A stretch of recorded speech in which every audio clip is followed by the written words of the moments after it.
নম্বৰৰ যোৱাকালি যিটো ৰুল বলবৎ কৰা হৈ গ'ল সেয়া আমাৰ BPFৰ মতে সংবিধানক উলংঘা কৰা হৈছে। কাৰণ সংবিধানৰ ক্ষেত্ৰত আমাৰ দেশখন কেনেকৈ পৰিচালনা হ'ব, ৰাজ্যখন কাউন্সিলখন কেনেকৈ পৰিচালনা কৰা হ'ব, ইয়াত প্ৰত্যেকটা মানে সময়ৰ চিটুৱেশ্যনত ব্যৱস্থাবিলাক তাত স্পষ্টভাৱে লিখা আছে সংবিধান আৰু সেইমতে চলিব।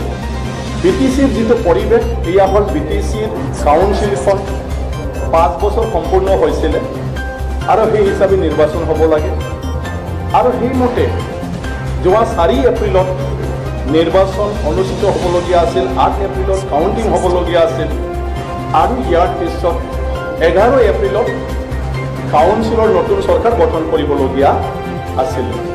গোটেই নিৰ্বাচনী প্ৰক্ৰিয়া চলি গৈ নমিনেশ্যন প্ৰচেছ কমপ্লিট হৈ আছিলে আৰু কেণ্ডিডেট হিচাপে অলৰেডি ইলেকশ্যন কমিশ্যনে ঘোষণা কৰি দিছিলে।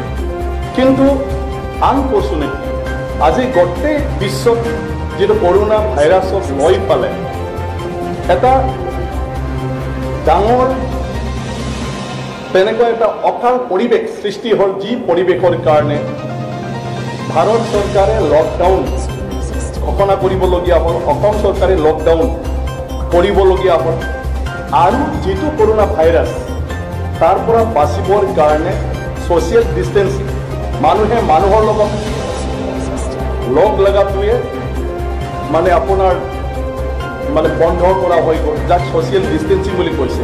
তাৰ কাৰণে নিৰ্বাচন পাতাটো সম্ভৱ হৈ নপৰিল আৰু আধাতে নিৰ্বাচন পষ্টপন কৰিবলগীয়া হ'ল। আমি আশা কৰিছিলোঁ কেইদিনমানৰ পিছত কৰোণা ভাইৰাছৰ যিটো এটা মানে পৰিৱেশ সেয়া নৰ্মেলত আহিব আৰু নিৰ্বাচন পাতিব পাৰিব। সেই হিচাপে ইলেকশ্যন কমিশ্যনে 4 তাৰিখৰ নিৰ্বাচনটো পষ্টপন কৰি থৈছিলে। ইয়াৰ পিছত আহি ক্ৰমান্বয়ে পৰিৱেশ পৰিস্থিতি বেয়া ফালে গৈ ইলেকশ্যন কড অফ কণ্ডাক্ট 27 তাৰিখলৈকে আছিলে আৰু সেই হিচাপে যোৱাকালি সেইটো উকলিত মানে যিটো নটিফিকেশ্যন আছিলে আৰু চৰকাৰৰ যিটো কাৰ্যকাল মানে কাউন্সিলৰ সেইটোও যোৱাকালি 27 তাৰিখলৈকে আছিলে, সেইকাৰণে উকলিত।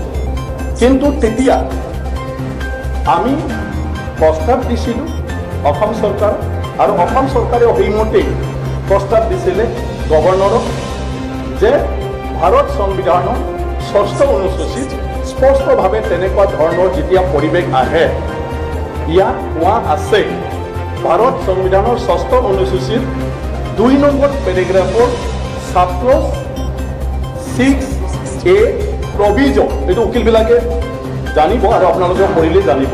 ছাপ্লছ 6A প্ৰভিজন যে 5 বছৰ চৰকাৰৰ সময় যেতিয়া 5 বছৰ উকলিব, কিবা বিশেষ কাৰণত ইমাৰ্জেঞ্চিৰ কাৰণে যেতিয়া নিৰ্বাচন হ'ব নোৱাৰে, গভৰ্ণৰে যেতিয়া নিৰ্বাচন পতাটো অসম্ভৱ বুলি ভাবে তেতিয়া কাউন্সিলখন 1 বছৰৰ কাৰণে এক্সটেনশ্যন কৰিব পাৰিব আৰু যদি তেনেকুৱা চিটুৱেশ্যন চলি থাকে তেতিয়াহ'লে আৰু 6 মাহৰ কাৰণে এক্সটেনশ্যন কৰিব পাৰিব। এয়া হ'ল সংবিধানৰ প্ৰভিজন। এইটো মই কোৱা কথা নহয়, ভাৰত সংবিধানত ইলেকশ্যনৰ ক্ষেত্ৰত কাউন্সিলৰ ইলেকশ্যনৰ ক্ষেত্ৰত যিটো উল্লেখ কৰিছে সেয়া সেইটো কথা।